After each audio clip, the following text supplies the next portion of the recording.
Hola estimados amigos, nuevamente en una cita de Ciro y Cuarto en el formato de tertulia, el cual estamos llevando ya desde hace algunas semanas atrás.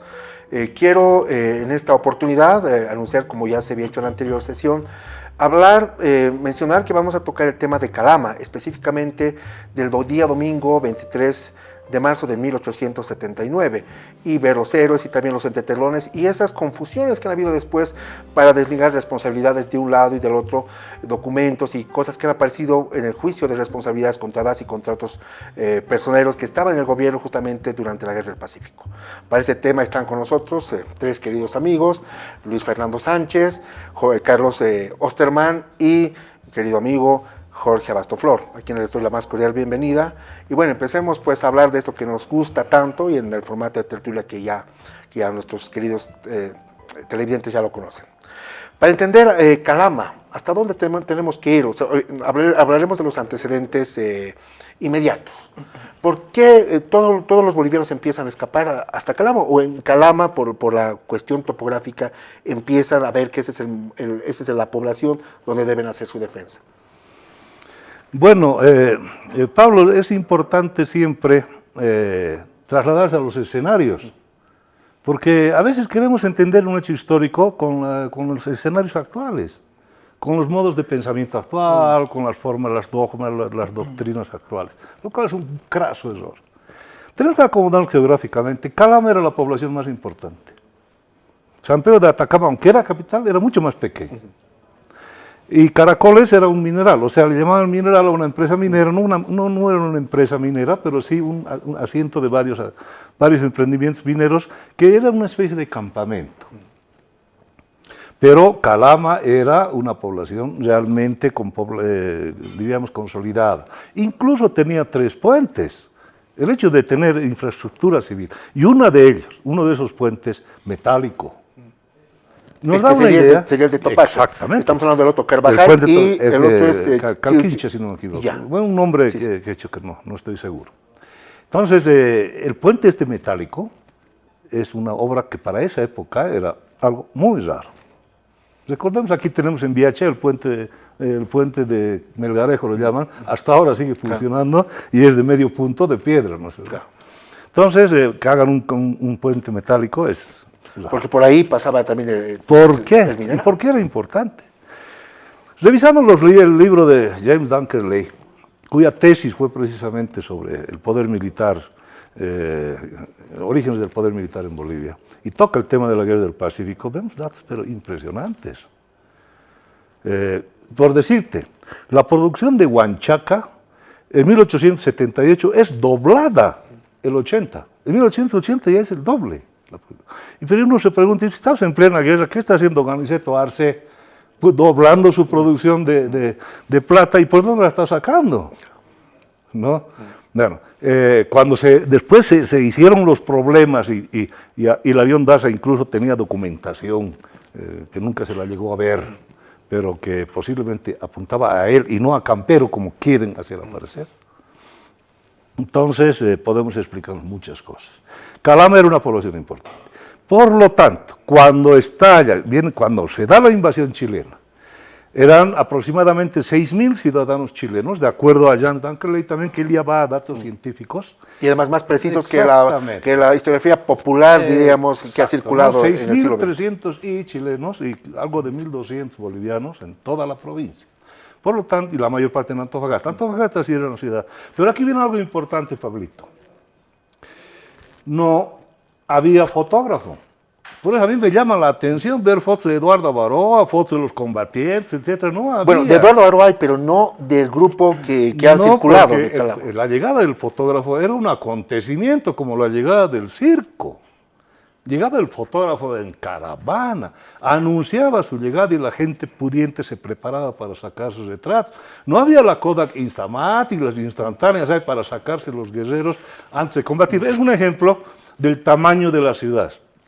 Antofagasta, con todo lo que era la más grande, ni siquiera fotógrafo tenía. Además, una cosa que llama la atención de los 3 países, Chile, Perú y Bolivia, Bolivia es el que tiene menos fotografía, bueno, en militares, en grupos, y se ha confundido mucho con el tema de la fotografía de la Guerra Federal del 99. Exacto. Y se los atribuye connotados, como si fuera connotados historiadores publican fotografías y no se hacen ningún problema. A cualquiera que tiene el bigote más o menos así lo hacen volver Eduardo Baroa, ¿no? Y si tiene barro se vuelve Ladislao Cabrera, pero no. Incluso revisando el armamento, que se ven las fotos de la Guerra Federal, no son gente que haya participado en el combate de Calama. Pero volvemos al punto, para no perdernos. Calama era una población importante. En cuanto acontece el desembarco chileno en Antofagasta, está el prefecto Severino Zapata en Antofagasta, no se fue. Ahora, las preguntas que uno se hace, porque no te olvides que la historia analítica nos permite esa herramienta de analizar, ponernos en el lugar del hombre. ¿Qué tipo de irresponsable sería un prefecto si no informa? ¿Qué tipo de irresponsabilidad habría en un prefecto si por lo menos no informa lo que ha ocurrido? Entonces, ahí estamos hablando no de uno, de varios mensajeros que debieron salir de Antofagasta. Incluso el diario de un combatiente en Calama indica que mandaron un mensajero, ellos, los valientes, bravos que se reunieron para defender el pueblo, se juntaron y juntaron platita para mandar un extraordinario a Potosí. Todo el mundo mandó mensajeros. No hay pues derecho a que nos quieran hacer creer que hubo un solo mensajero. El de Pedro Ramos es el que está documentado en la Cancillería. Apolinay Alay, Pedro Ramos y un Cáceres. Son tres la documentación que yo personalmente conseguí, Pablo, porque no estoy hablando de un libro que leí o algo. Fui, y una cosa que me llamó la atención, que en el archivo de la Cancillería, la señora, que era una historiadora, me comentó que nunca nadie había ido a revisar la correspondencia consular, a excepción quizás de don Roberto Querejazo Calvo, que trabajaba en la Cancillería muchos años y que él posiblemente investigó esta documentación sin hacerse anotar, etc. Pero la señora que atendía eso, no recuerdo el apellido, la señora muy gentil, me indicó eso, me dijo, usted es el primero que viene. Y notoriamente los estantes, se notaba que los papeles, que son hartos, estaban acumulando polvo. Estaban acumulando polvo. Lo que ocurre, general, para contextualizar, estamos hablando cuando tú fuiste, Fernando, antes del 2000. Tu libro, donde pones de cierta bruma, es escrito el 98, 97. El 99. O sea, es antes del siglo XXI. Claro. Porque de una hoy día es muy difícil acceder a esa documentación. Tú sabes que el método científico, el historiador se pregunta, se elabora preguntas y en base a eso hace hipótesis y las demuestra. Entonces, yo no podía creer que en pleno siglo XIX, fines del siglo XIX, ya la revolución industrial ya había estado corriendo casi 50 años, esté todavía un chasqui pues corriendo como en el imperio incaico con sus quipos, su mensaje. Por lo menos debían montarlo a caballo pues en la película esa que hubo, debían ponerlo a caballo pues por lo menos, para darle un poco de lógica al relato. Sí, es sentido común además. Había mensajeros ordinarios y habían mensajeros extraordinarios. Exactamente. Los mensajeros ordinarios partían prácticamente todos los días a conectar el territorio nacional con el litoral. Una mentira además que se nos ha querido hacer creer a lo largo del tiempo era que Bolivia no tenía presencia dentro del territorio del litoral, y eso es totalmente falso. Bolivia construye puertos, Bolivia construye caminos, establece vías de comunicación, establece correos ordinarios, extraordinarios, es decir, la presencia del Estado boliviano es una presencia bastante fuerte para el Estado que tenemos en aquella época. O sea, está en correlación con lo que existía en el resto de la República. No es que era un territorio abandonado a la suerte de Dios, que eso ya es un dato que nos quieren introducir, o nos introducen más bien exitosamente los historiadores chilenos. Los historiadores chilenos son los que dicen, no, que estaba abandonado, solamente chilenos vivían ahí, que esto, y eso es totalmente falso. Si me permite, Jorge, traje un libro y aquí Pablo lo había tenido. Es el del centenario, del 79, ¿no? El 79, cuando se dio el minuto de silencio, etc. Son 2 tomos en realidad. Yo he traído el segundo. Están en todas las bibliotecas y no son consultados por los historiadores. ¿Y por qué? Bueno, es consultado, perdón, pero menos uno, que es la compilación que hace Severo Campuzano de documentación sobre la Quinta División a instancias del general Narciso Campero, precisamente cuando sale el manifiesto de Rufino Carrasco. Cuando Rufino Carrasco saca su manifiesto acusándolo, y los otros dos, los amigos de Rufino Carrasco, Apodaca y Lino Morales, empiezan a lanzar una serie de artículos denigratorios contra Campero, Campero se defiende. y pide a Campuzano, que era uno de los que estaba en la quinta división, no Alba, porque Alba era el auditor y ya había publicado el libro, el diario de campaña de la quinta división. ¿Por qué no lo leen? Porque está ordenado sin cronología. Es difícil de leer. Está desordenado. Está desordenado. Por si habla del 17, Potosí, agosto 11, y se salta a La Paz el 3 de diciembre del año anterior. ¿No? Claro. Entonces, y además mezcla forraje. Pero ese es un error de esta edición. No. Es Pues, Campuzano que los había... desordenado. No, el Campuzano preparó, el hombre no pensaba que se iba a publicar en la forma en que él organizó los documentos. Mandó los documentos y la alcaldía acá, el comité, y le decía a Pablo, vean ustedes que en este comité está Edgar Oblitas Fernández, quienes publican esto. ¿Y Historia secreta de la Guerra no del Pacífico? lo va a leer antes de sacar su libro, Historia secreta de la Guerra del Pacífico? Porque esta documentación prueba completamente todo lo que hizo la Quinta División y por qué lo hizo. Cuáles fueron las órdenes que recibió Campero, en qué momento, qué día, a qué hora está ordenándole a Apodaca, en qué momento le están llamando la atención a Rufino Carrasco por mentir. Entonces, aquí está todo claro. Y aquí en este mismo libro, en otro apartado, está una historia de la guerra por Ladislao Cabrera. Y Ladislao Cabrera dice, Jorge, lo que tú estás diciendo. Hace mención incluso a muchos trabajos que se hacían, y él relata cómo era el asunto, la preparación militar, y un poco, ya en tiempo de guerra, todos sabemos que existe la tendencia siempre a auto-exculparse e inculpar a los demás. O sea, curarte en salud a veces. Salimos pobremente armados. Todas las introducciones de las guerras de Bolivia, un ejército pobremente, y el que nos ataca, con el que estamos armados hasta los dientes, ¿no? Sí. Querido Carlitos. Es importante recalcar que el Calama era un punto estratégico para el ingreso del país. Y como dice bien Fernando, y también aporta Jorge, a través de todo el sistema de los tambos y los caminos. Ahora, yo quisiera retrotraer algo porque realmente durante todo el siglo XIX estamos armando nuestro país en términos de espacios con límites, pero seguimos la vieja costumbre incaica de organizar el país a través de los caminos y los tambos, ¿no? Siempre decimos, por ejemplo, que el caso de la Ciudad de La Paz, ha sido un ejemplo, que era muy importante porque era el nexo, por ejemplo, entre la parte alta y la parte baja de los yungas, o también su vinculación con Arica. Las famosas ciudades intermedias eran fundamentales para vertebrarnos. Para vertebrar. Pero era básicamente el concepto incaico de armar y darle consistencia a esta unidad geopolítica que se llama el incaico a través de los caminos. No es algo gratuito, ¿no? De ahí entonces que era sumamente importante esta Calama, porque en ella se reunían la gente que trajinaba, es la palabra exacta, de arriba hacia abajo. Indudablemente que la Huanchaca hay unos datos impresionantes que ya no corresponden justamente al siglo XIX, sino al XX, al principio. Hablaban de hasta 600 carretas diarias trajinando metales. O sea, era importantísimo, por lo tanto, Calama. Y además de eso, de acuerdo a todos los datos que yo manejo, era el lugar donde, digamos, todavía funcionaba este sistema de los pongos, las mitas y todas las cosas, y la población indígena. Por eso insisto que cuando Sotomayor se dirige a la población de Calama, una vez que esta cae, habla de la liberación del indígena, como que él es un libertador que les trae la libertad a los indígenas. Es el discurso. Ahora hay que ver también las peleas que habían, y hay correspondencia, entre Cabrera y Daza. Cuando Cabrera, por ejemplo, está pidiendo suministros, armamento, y eso está en la carta que estuvo en el proceso, ya instalado Daza en su ausencia, cuando le pide 10 barriles de pólvora, le pide tantas cosas, ¿y qué responde Daza?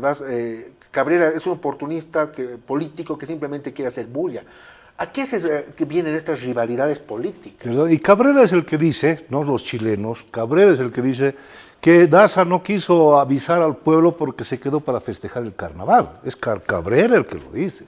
Fundado y fundado. Claro, obviamente. Ahora el asunto es, todo el pueblo de Bolivia sabía, es decir, lo que estaba haciendo el presidente.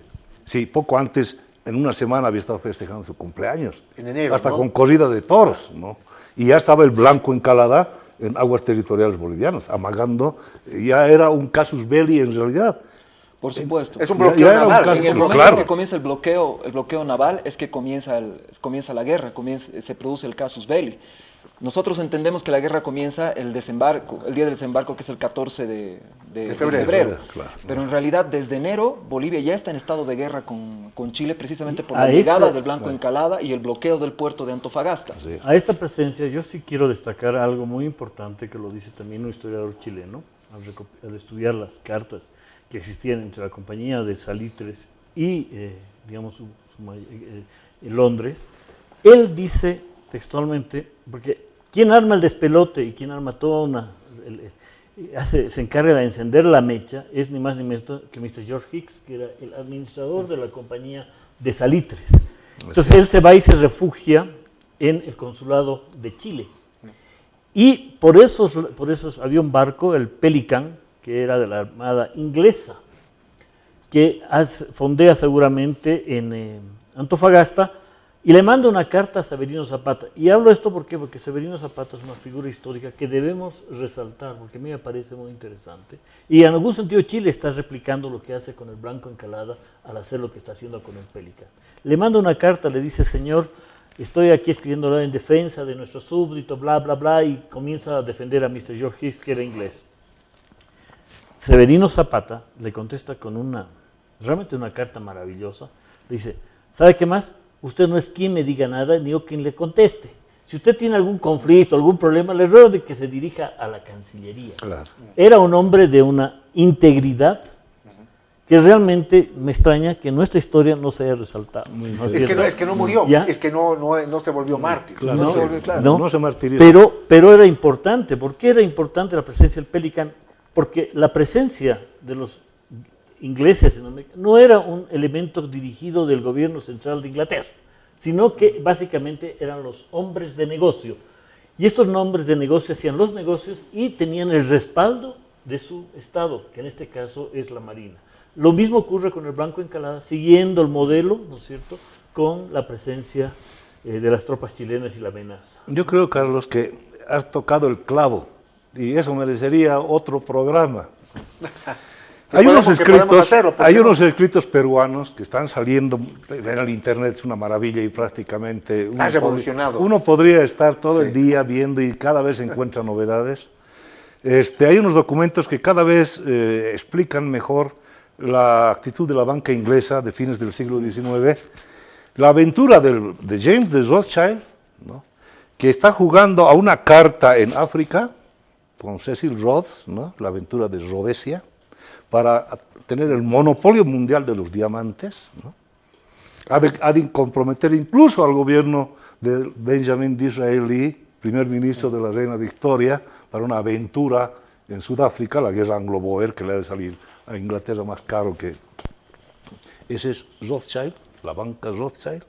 La misma banca que ha jugado fuerte en la guerra del opio, la segunda guerra del opio en la China, y es la misma banca que ha visto la importancia del guano y el salitre, y por ese motivo es que se decide en la banca Rothschild.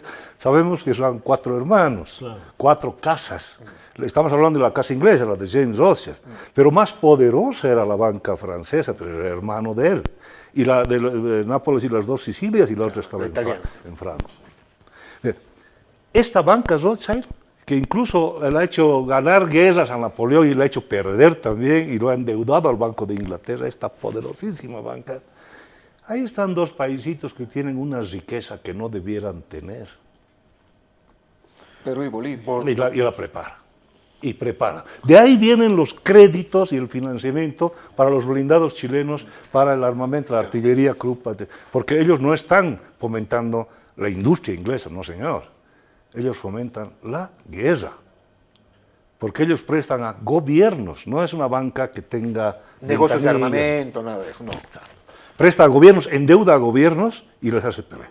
Entonces, Es decir, yo creo que tenemos una beta ahí para hablar solamente sobre ese meollo. Porque Porque podríamos llegar más lejos. Yo te digo, la guerra de la independencia, perdón, ¿quién la financia? Claro.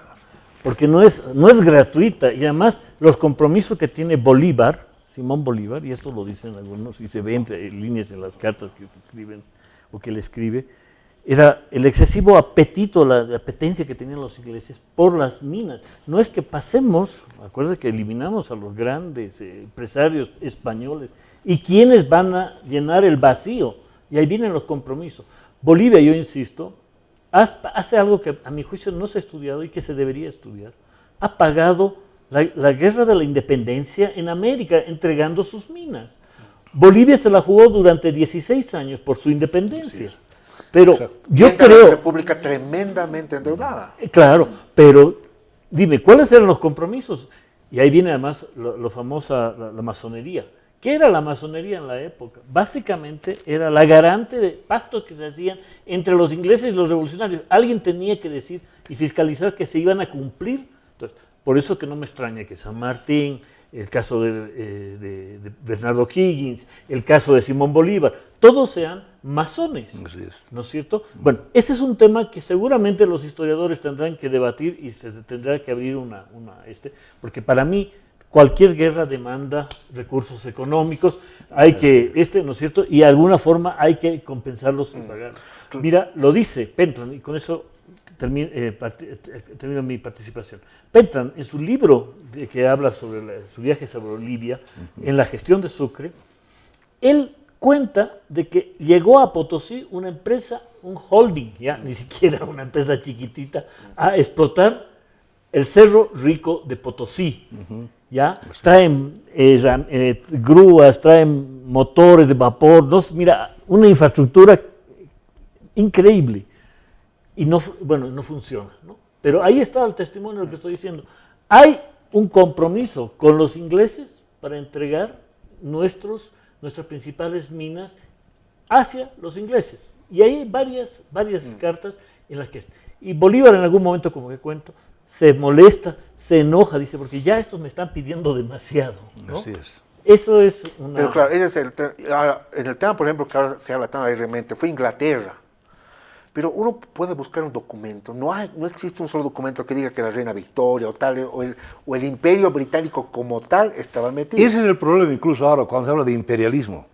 No son los estados, son los intereses que pueden tener máscara de un estado y que usan o banderas. pueden tener máscara de una simple y vulgar compañía comercial o una empresa. Para los emporios es bien lindo usar banderas para despertar nacionalismos, eso ha sido siempre. Ese es el asunto.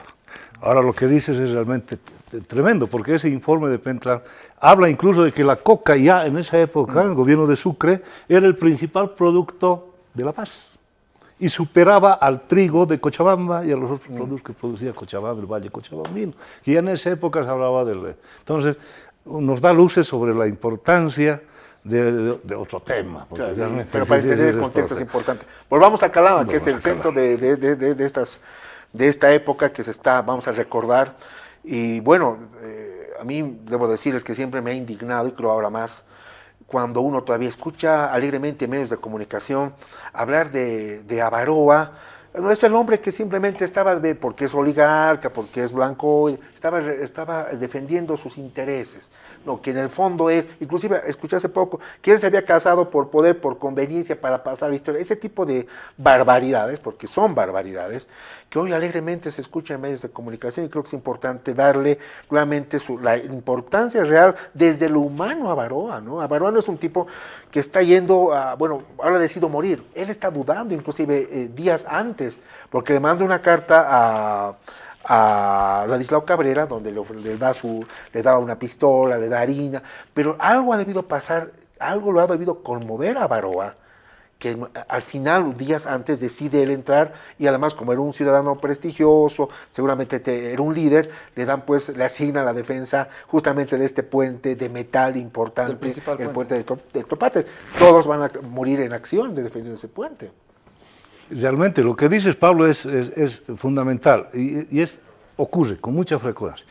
Somos maniqueos, somos maniqueístas. Exacto. Todos. o es blanco o es negro, cuando en realidad todo es gris. Claro. Hay tonalidades de grises nada más. Patriota o traidor. O bueno o malo. Ahora se usa vendepatria o yuncu. ¿No? A ese nivel estamos. Es decir, no tenemos, y los historiadores tenemos mucha culpa en eso cuando a veces hacemos panegíricos de personas y estamos dando un mensaje al oyente, en este caso al televidente, de que tal persona era buena y este otro es malo. No. Sí, o que intentamos fabricar o buscar culpables de alguna desgracia que nos ha sucedido. Y es fácil echar a los muertos la culpa. Exacto. Ahora, acerca de Calama, yo creo que es importante recuperar un poquito qué es lo que sucedió antes del combate, no sé si en realidad fue un combate, pero ¿quiénes atacan Calama? Ataca Sotomayor al mando del Regimiento Segundo de Línea, chileno. El Regimiento Segundo de Línea había sido conformado con ciudadanos chilenos que vivían en Antofagasta. Eran tropas bisoñas, por lo tanto, en el momento en el que atacan a Calama, y es por eso es que tienen tantos problemas para tomar una población que está siendo defendida por 135 personas, 135 bolivianos casi todos civiles. Casi todos civiles. Algunos habían tenido alguna experiencia militar, pero algunos mineros civiles también, inclusive de las épocas de Melgarejo, que habían sido expulsados a las minas del Toco y demás, ¿no? Así es. Llega entonces Sotomayor y se encuentra precisamente con los distintos puntos defendidos, los puentes, los pasos del río, y tiene tremendos problemas para poder tomar la población. Y es precisamente por el hecho de que las tropas que él ha llevado son tropas que se han conformado recientemente en Antofagasta con obreros chilenos que están trabajando en Antofagasta hasta el momento en el que se desata la guerra. Hay un poco de lógica, Jorge, ahí. Porque militarmente, o sea, lo que hablo es teoría, ¿no? Porque no es algo que se pueda aplicar directamente, pero sí se enseña. Es que para el ataque la proporción tiene que ser de 3-1. O sea, cuando uno quiere atacar, y hay diferentes formas, posiciones organizadas, ligeramente organizadas, varían un poco las proporciones. Eso para efectos de planeamiento. Entonces, la proporción de los chilenos, ese batallón, el batallón comandado por Eleuterio Ramírez, el segundo de línea, que ha de participar después en Tarapacá, ¿no ves? Sí. Este batallón tiene un mes de instrucción, tú lo dices muy bien. Tiene un mes, el 14 de febrero, con voluntarios rotos de Antofagasta, se lo ha organizado.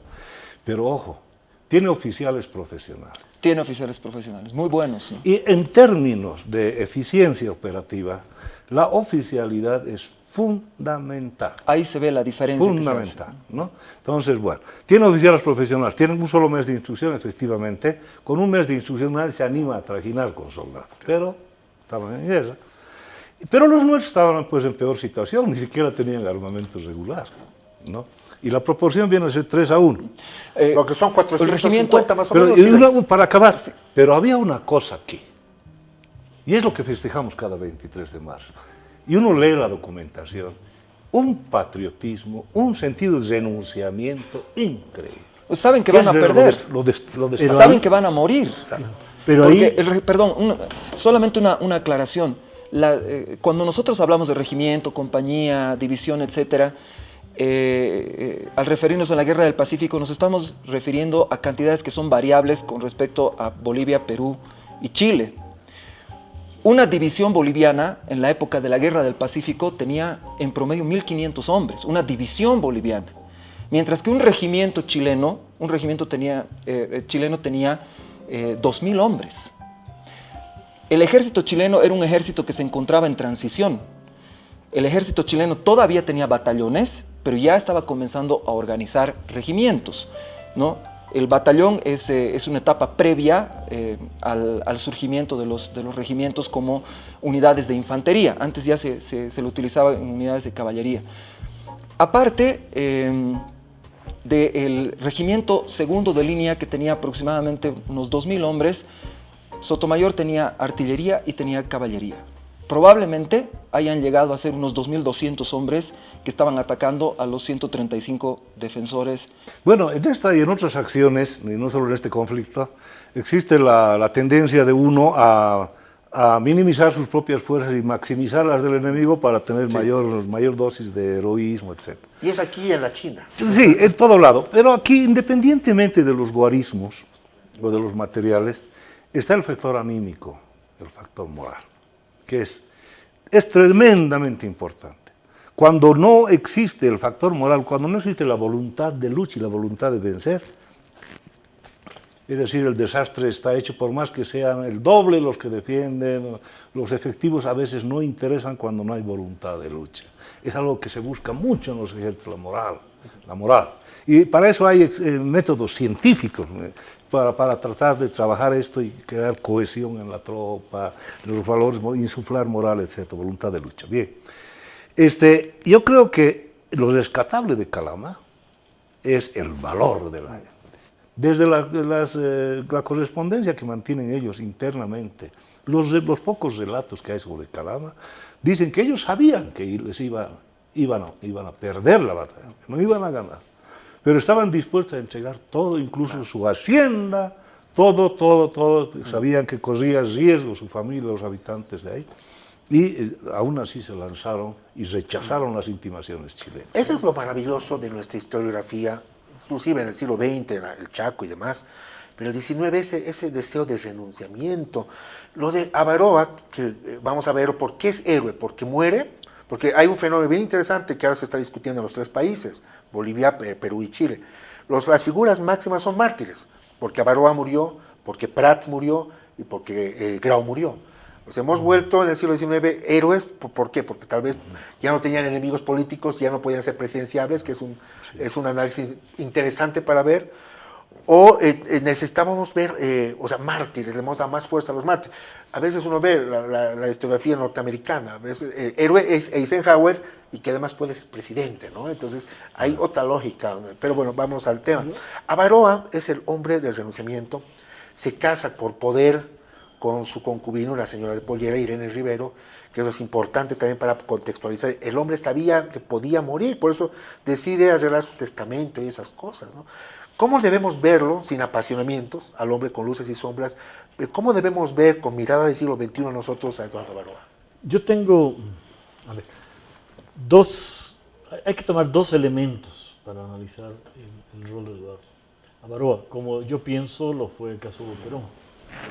En Boquerón realmente fue tan abrumador la presión, pero sí, en esa época ya en Boquerón había un sentido de identidad nacional. En Chile, debido a su ubicación geográfica, a ser lo que se llamaba, era la frontera, el lugar lejano, Chile había desarrollado una identidad muy, muy fuerte, ¿no es cierto? Y tenía 400 años de hacer esta suerte de una especie de mestizaje tan profundo que el chileno se sentía chileno en el siglo XIX. No ocurre en Bolivia lo propio. En Bolivia tuvimos todo un sistema de castas vinculados especialmente con la explotación minera, ¿no? Era la clase alta, media y una cosa que no se había vertebrado todavía. ¿Dónde está el valor de Eduardo Avaroa? No es el carajazo que dice el momento que nos que es la frase más famosa. No es el carajazo, sino que Ladislao Cabrera le dice a Eduardo Avaroa, dice, oye Eduardo, ¿qué haces tú aquí? Tú no eres de acá, de Calama, tu familia, todas tus cosas en San Pedro de Atacama, ¿por qué no te vas? La familia ya estaba en Potosí. Claro, y él había hecho lo que tú ya dice muy bien, Pablo, que ya se había casado por poder, o sea, había puesto sus cosas en orden. O sea, porque podía morir. Previendo que iba a dar. O sea, hay un acto consciente de entregar la vida, pero exacto. Además, lo dice también Mariano Bautista Gumucio en una hermosa carta, que él entrega todos sus bienes para la defensa de Calama. O sea, entrega todo lo que buenamente había logrado apallar en su vida o haber vivido en Calama como comerciante, porque básicamente era un aviador, ¿no es cierto? Y también había tenido un pequeño periódico, El Eco de Caracoles, que hacía unas ventas o cosas. No. El Eco de Caracoles era de Ladislao Cabrera, que estaba en Caracoles. Ya. Correcto. Okay. Y él era un distribuidor. Era un distribuidor. Pero era una especie de socio más o menos. Claro. Ya. Entonces, le dice, ¿qué haces aquí? Le dice, mira, yo te voy a explicar, le dice. Esto es Bolivia. Yo soy boliviano. Yo me quedo aquí. O sea, maravillosa frase. una maravillosa frase. Más impresionante que el Claro, Carajazo. sí, porque él estaba consciente, era uno de los pocos bolivianos que estaba consciente de una realidad que en esa época ni siquiera se la entendía ni se la manejaba. Correcto. ¿No es cierto? En cambio los chilenos sí, el rotaje, toda la gente, se sentía, los chilenos, ¿no? Decir, por favor, 7 años de vacación, era una máquina de guerra, no solamente porque tenían los recursos que les llegaban los barcos, tenían un muy buen parque, todo lo que quieran. Básicamente, la fuerza de El discurso Chile, patriótico ya estaba implantado. ya estaba implantado, porque lo llevan por 400 años, no es broma, ¿no? Y eso no lo hemos entendido, pero sí me parece maravilloso. Yo quisiera realmente que en algún momento, junto con destacar a Severino Zapata por su valentía en el momento histórico que le corresponde, además Severino también participa en Calama, Así ¿no es. es cierto? Está Ladislao Cabrera con una claridad también, pero está Eduardo Baroa, no atrás, está en la primera línea defendiendo lo que él consideraba que era Bolivia. El Él comandante era de esa Bolivia. defensa, de ese punto. Ese es el valor de Eduardo Baroa. Lo demás es quitarle el brillo. Ahora, acuérdense, ¿no es cierto?, que quienes destacan en principio y le hacen el homenaje a Eduardo Baroa no son los bolivianos, son los chilenos. Gracias a un corresponsal chileno que relata el 26 Claro. el 26 Y además de eso de se marzo. entrega todos los papeles en el consulado en Santiago, ¿no es cierto? Entonces, yo reitero, para mí Eduardo Baroa es el hombre, ese hombre de la gloria, es el hombre que sí sabe que está entregando lo mejor que él tiene en defensa. Yo creo que cuando uno ve ese soldado caído, ¿no es cierto?, en el obelisco, al lado del obelisco, no sé qué ha puesto, no es que sea el soldado desconocido que está tirado en el suelo porque ya lo han vencido, no. Él está entregando su cuerpo, todo lo último Su que humanidad. tiene, su humanidad para defender el territorio patrio. Eso es lo que está queriendo decir justamente el discurso de esa famosa obra, que nadie la ha entendido, ¿no? Es como decir, estamos tirados en el suelo. No, ¿qué es lo que yo haría? Si me pasa algo, proteger a mi ser querido más y abrazarlo y decirle, yo voy a recibir las balas primero y después tú, ¿no? O sea, eso es Eduardo Baroa, ¿no? Querido Fernando, tú estábamos hablando en el anterior bloque de las luces y sombras, que es algo que contigo hace muchos años hemos empezado a desmenuzar y creo que mucha gente hoy día ya entiende esto, de que los hombres tenemos luces y sombras, y estos hombres con luces y sombras han generado también eventos históricos con luces y sombras, por supuesto, porque somos simples mortales. ¿Tú a qué crees que se ha debido este ataque o esta hazaña contra la figura de Eduardo Baroa? Porque esto viene de hace ya unas décadas, no es tampoco tan reciente. Mira, la iconoclastia es también universal, ¿no? O sea, hay personas que quieren sobresalir a través de derrumbar iconos, ¿no? Y mejor si son grandes y son duros de tumbar. Es muy fácil para ante la poca abundancia que existe de documentar. Porque mira, Pablo y queridos amigos, yo no soy partidario, no soy muy creedor de las declaraciones de testigos, y especialmente cuando estas son memorias escritas muy posteriormente. Prefiero siempre un documento igual que en la valoración de la prueba del Código Civil y el Código Penal, un documento mata hasta confesión, hasta confesión mata. Entonces, prefiero documentos, pero en lo que tú dices, Pablo, la política. Yo creo que la política es el peor enemigo de la historia. A mí cuando me hablan de la historia oficial, ¿cuál historia oficial? En Bolivia, yo recuerdo cuando estaba en primaria, Carlis, debes acordarte tú, yo llevaba el librito de Florian Zwiebel, de historia, esas en las escuelas llevábamos. No sé si en otras escuelas llevarían, pero en la mía sí. Después Alfredo Ayala, tenía 3 tomos, eso en secundaria, y después de Carlos, no estaba Carlos Mesa, todavía era niño, de Vázquez Machicado y Mesa, y los esposos ¿no? Mesas. Y una historia dinámica, una española, ¿no? ¿No es verdad? Entonces, para la historia de la cultura, Humberto Vaz. bueno, ¿cuál es la historia oficial? Porque escucho a veces decir a gente seria, a gente interesante, hablar, es que la historia oficial. En Bolivia nunca ha habido historia oficial hay en Cuba, hay en Corea del Norte, donde les obligan, les ponen los héroes la lista de héroes y la lista de hechos y les obligan a creer. Que la historia oficial es la antihistoria. Exacto, aquí no hay historia, nunca ha habido historia oficial. Nunca ha habido historia. Hay algunos autores más leídos y otros no. Bien, entonces, los que quieren sobresalir a veces, descubren, encuentran documentitos. Ahora han descubierto, dice, las memorias de Ezequiel Apodaca habían descubierto, ¿no? y gracias a eso están queriendo defenestrarlo al general Narciso Campero, que en mi criterio, en luces y sombras, porque yo no quiero decir que Campero fue el hombre más grande de la humanidad, el más patriota boliviano, no, pero que cumplió su deber con la quinta división, cumplió. Un hombre además hasta anciano ya. No, exacto, de 66 años, que Avaroa tuvo una entrega sublime y heroica. Ahora, que si era vígamo, no era vígamo, que era buen padre, mal padre, no tiene nada que ver con el hecho por el cual se lo recuerda. A Pedro Domingo Murillo, se lo recuerda por su entrega a la causa de la independencia. Y si no habían redactado los paseños, como dicen la tal proclama de la Junta Tuitiva, pero ellos murieron por ella.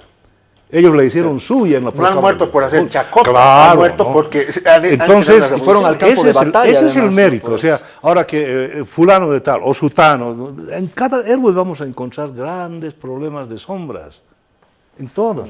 Y en grandes personajes vamos a encontrar unas sombras terribles, y a veces en villanos, supuestamente villanos, encontramos gestos de nobleza panegíricos increíbles. Entonces, yo soy enemigo, Pablo, de que se lo tilde a Daza de traidor, por ejemplo. Pero tampoco puedo decir que Daza fue un hombre responsable. o un héroe nacionalista, como como se está queriendo hacer ver. que fue un hombre responsable como gobernante. No fue responsable. Desde el momento en que el Blanco Encalada estaba ahí, él ya debió haber declarado la patria en peligro. En enero de 1879. Es más, el cónsul Granier, el hermano de Manuel Granier, que estaba en Tacna, el hermano era Juan Granier, si no me equivoco, que estaba en Valparaíso, ya había pedido instrucciones a la Cancillería, y el canciller Doria Medina le había respondido diciendo: retírese. Ya le dijeron al hermano que se vaya porque iba a haber algún problema. Ya sabían que iba a haber. Pero imagínense este dato, que lo voy a sacar ya pronto en un documental, pero lanzo como primicia. El 20 hay un periódico en Potosí, que hoy ya no se circuló después del siglo XIX, donde la fiesta de mascarada en la casa de la familia, no recuerdo el nombre, es un apellido bien potosino, Omiste, de la familia Omiste, la gran mascarada, queda suspendida por los últimos hechos ocurridos en territorio boliviano con la invasión. Claro. 20, la noticia, el martes de carnaval es el 25, o sea que en Potosí, sea noticia oficial o no, sabía el prefecto, ya se está suspendiendo un festejo.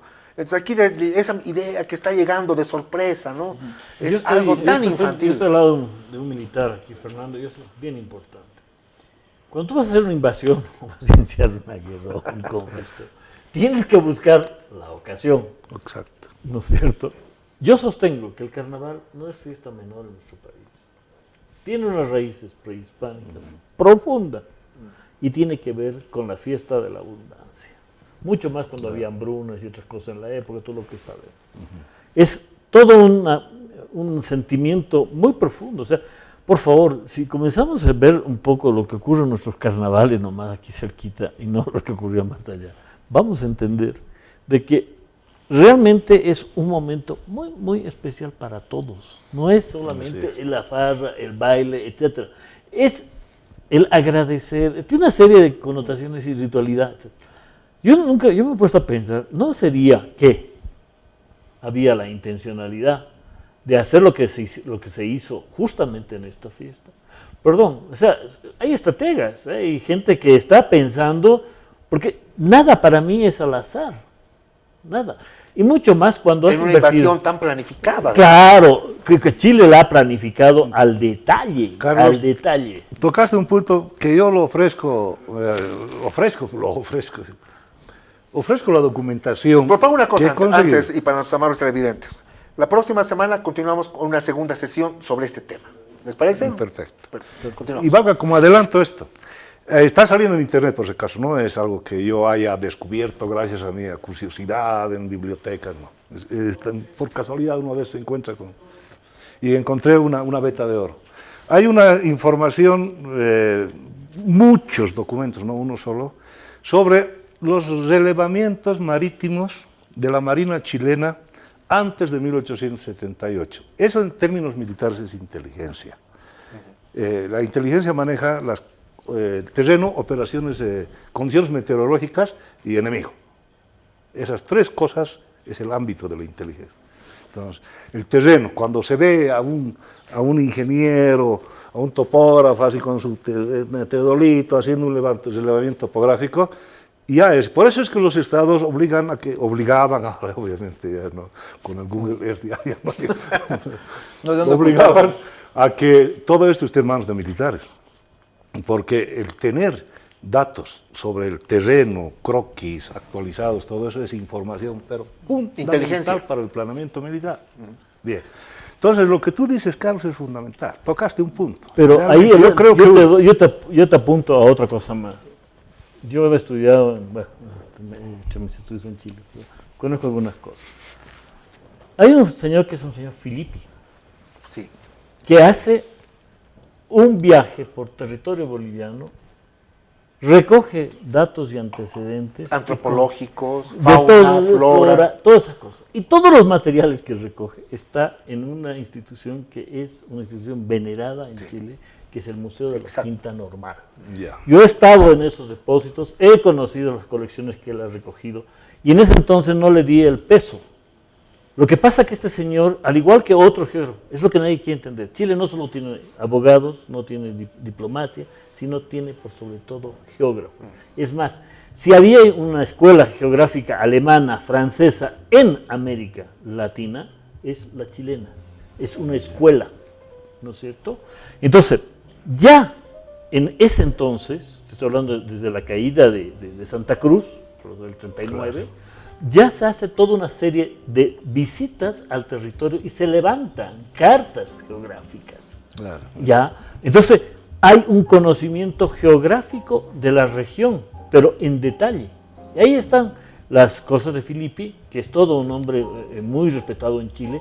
Está la presencia, por ejemplo, de Luis Rizo Patrón, otro gran geógrafo chileno, que junto con Julio Knaut, una vez firmó el Tratado de 1904, van a poner los mojones, porque Luis Rizo Patrón era el gran geógrafo. Es tan grande este geógrafo chileno que tiene en el sur de Chile un cerro está a su nombre. ¿Ya? Ya estamos con tiempo, lamentablemente se nos ha ido. Yo quiero lanzar una pregunta, vamos a continuar la próxima semana en nuestra tertulia. Lanzo una pregunta al aire. ¿Qué tal si el presidente Hilarión Daza hubiera tenido, entre comillas, la osadía de suspender el carnaval versión 1879? Tal vez el pueblo hubiera obedecido, se hubiera cumplido. Lanzamos esta pregunta y nos vemos la próxima semana. Muchas gracias.